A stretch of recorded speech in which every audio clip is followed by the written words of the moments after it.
Hey, what's going on? Welcome to this week's episode of Merricks Garage. The K30 Blazer is getting a new wrap. It's getting a new front clip. It's getting new tires, new wheels, and a whole lot more good stuff. In this week's episode, we're going to go through some of that stuff. Stay tuned. It's going to be good. You guys may have seen last week when I stripped everything down. Well, I have pulled everything back. All of my wiring that used to run up the front, transmission lines, cooling lines, battery cables, has all been stripped off the front of the engine so I can focus on getting this cradle dialed in to either support batteries or my cooling system, whatever I choose to put in there.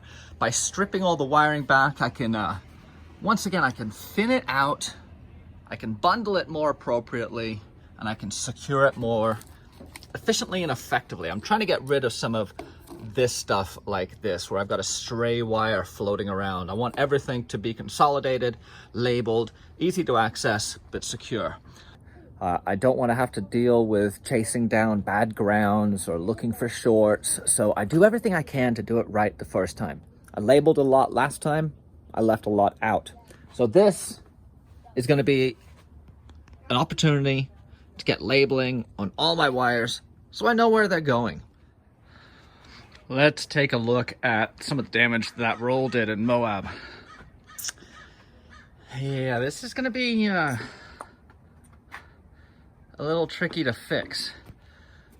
Got to pop this whole side out. Look at all the Moab sand. Still everywhere. So let's start by seeing if we can get this thing moved at all.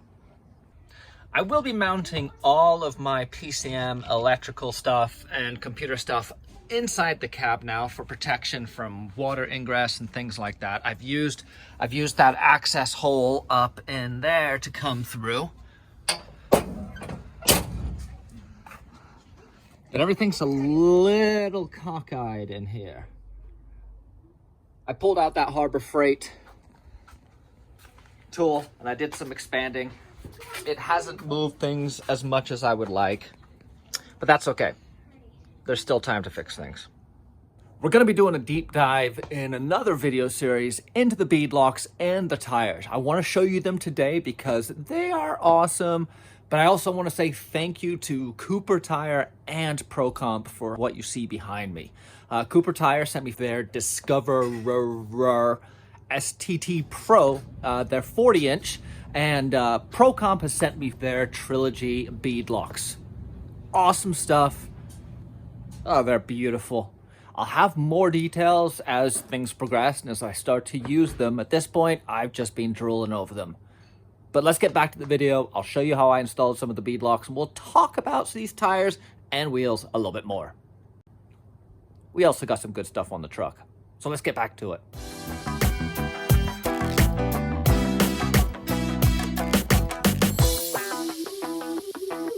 That beadlock is anti-seized, it is torqued, it is set, it is pressurized, it is bead balanced, and it's ready to go. And I am thrilled on how this thing looks. Check it out. Super psyched on this. And then the back spacing, it has an inch more back spacing, which kicks it out a little bit, which is fantastic. And here is my new wheel setup. This is a 17-inch by 1350 40-inch tire from Cooper. It is their Discoverer STT Pro. I caught a glimpse of this guy when I was at SEMA, and I really liked the tread pattern. I know that's lame, but what I look for is big lugs and big sidewall. I've mentioned before, the sidewall is important. A triple ply sidewall, which is what the previous tires, my ProComps, had, is one of the reasons I think that my old tires held up so well to all the abuse I put them through. These Coopers run the same setup, a triple ply sidewall, and come in a variety of sizes, but I went for the big dogs, the 40-inch 1350 17. I paired them up with a set of the ProComp Beadlock. This is their new Trilogy Beadlock, and it is beautiful. I had toyed around with the idea of doing some powder coating to this, and recently, just after staring at them in my garage for a couple days, realized that I couldn't do that. These things were just too beautiful. So this is how you're gonna see them. They're gonna be going on the truck like this, and I am fired up. The venerable Beadlock without its ring locked in place. This is the new ProComp Trilogy Beadlock. They kindly sent me a set of these, so I do want to put a plug out there for them. 24 bolts to hold the bead lock ring onto the bead lock rim. If I slide this out of the way, you will see where the bead gets captured. The outer edge of the tire will sit in this groove, and when the bead locks are in place and tighten down, they will cinch down and hold this bead in place securely. What that provides is the ability to run really low tire pressure with no concern over burping the bead off on the outside. You don't need to worry about spinning the wheel on the rim. That is a concern sometimes, that you can provide force that will spin the wheel within the tire, usually popping off your valve stem, losing pressure, and blowing off the bead, leaving you stranded. ProComp sends their bead locks out with this grade 8 hardware and these Nord lock washers. These things are fantastic. Let's get this thing centered here. You can see the serrations in this washer and the juxtaposition of the upper and lower discs. Let's get this thing focused. There we go. What this does is, as it tightens, it doesn't act just like a lock washer or a split lock or a nylock. It will actually engage and bite. So the chance of these things coming loose when they have been appropriately torqued is slim to none. This is a very nice touch. These are pretty cool things that I should be using in more of my truck builds. These obviously go into there with the bolt running down behind it, getting up to 30 foot-pounds to tighten them all down.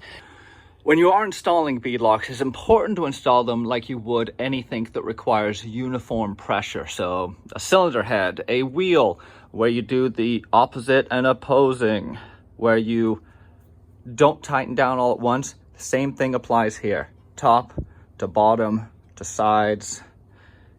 You're gonna take your time. It's gonna take a while, but you're gonna have a well-balanced tire if you do it properly. Speaking of balancing, let me show you guys what I used to balance these guys. Or better yet, listen to this.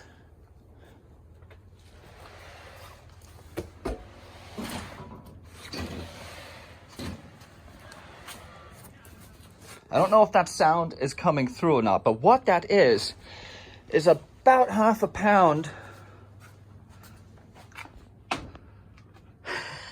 of airsoft pellets. There is the final cup to go in for my last beadlock. These will centrifugally distribute around the wheel as the wheel is spinning. And through physics and magic, they will actually find the low spot in the tire to align themselves with. So going down the road, you've got dynamic balancing.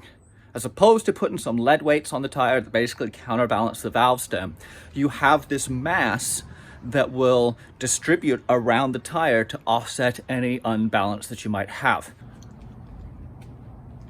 I've roughly mocked up one of the panels. This is on damaged, or the more heavily damaged side. And dang if that does not just work.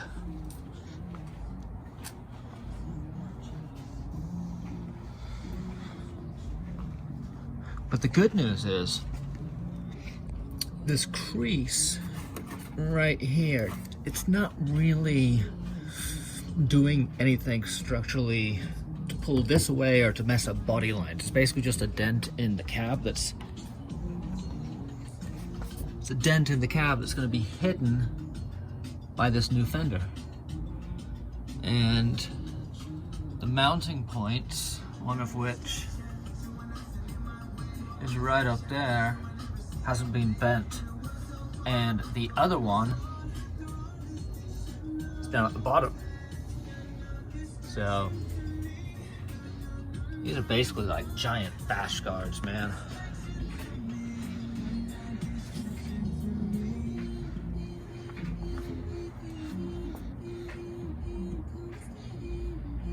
Oh man, it's gonna look like a completely different truck.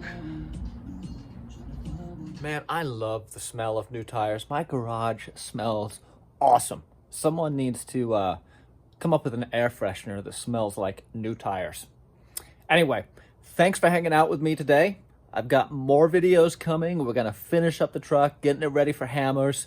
But in the meantime, go check out some of these videos up here. I've got a build series on the rear forelink. I've got a build series on the front forelink. And click that subscribe button and that bell thing. We'll see you soon. Merricks Garage.